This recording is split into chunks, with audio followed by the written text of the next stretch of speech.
निकिताच मसाले रेसिपीमध्ये तुमचं स्वागत आहे. आज आपण देवीला आवडतो व आपल्याला आपल्यासाठीही पाचक असं जेवणानंतर खायचा मुखवास बनवणार आहोत. तर त्यासाठी लागणारं साहित्य पाहूयात. तर ही आपण पानं घेतली आहेत, खायची पानं आहेत ही 30 पानं घेतलेली आहेत.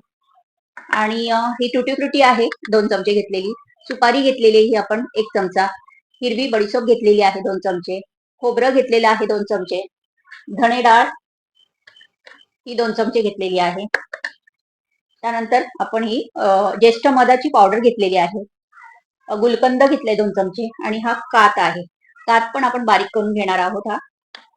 चुना आपल्याला अगदी थोडंसं किंचितचा यूज करायचा आहे. लवंगा 2 ते 3 घ्यायच्या आहेत आणि ही वेलची, हिरवी वेलची आहे, त्याही 2 ते 3 घ्यायच्या आहेत. असं हे साहित्य झालं. आता आपण ही पानं आहेत त्याची देठं काढून घ्यायची आहेत. ही पूर्ण अशी देठं आणि ही अशा पद्धतीचं हे पान करून घ्यायचं आहे. सर्व पानांची अशी देठं काढून घ्यायची आहेत.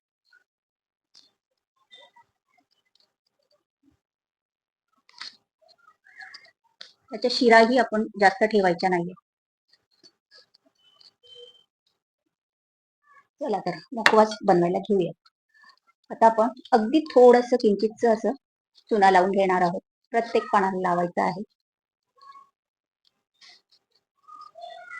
जास्त प्रमाणात लावायचं नाहीये.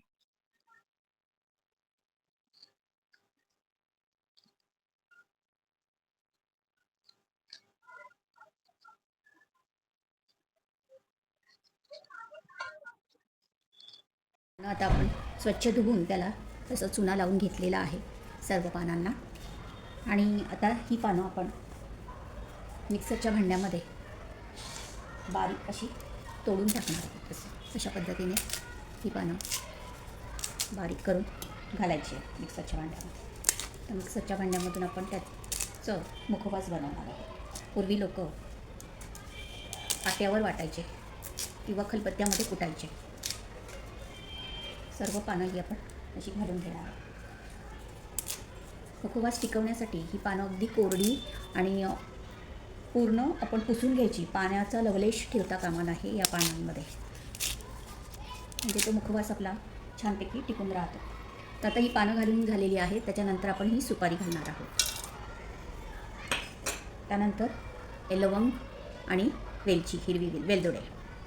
त्याच्यानंतर अगदी किंचितचा आपण कात टाकणार आहोत त्याच्यामध्ये. त्यानंतर ही धणे डाळ ती घालून घ्यायची.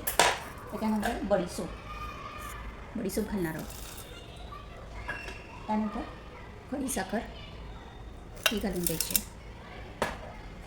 त्यानंतर खोबरं हे घालायचं. त्यानंतर ज्येष्ठ मध ही घालून घ्यायचं आहे.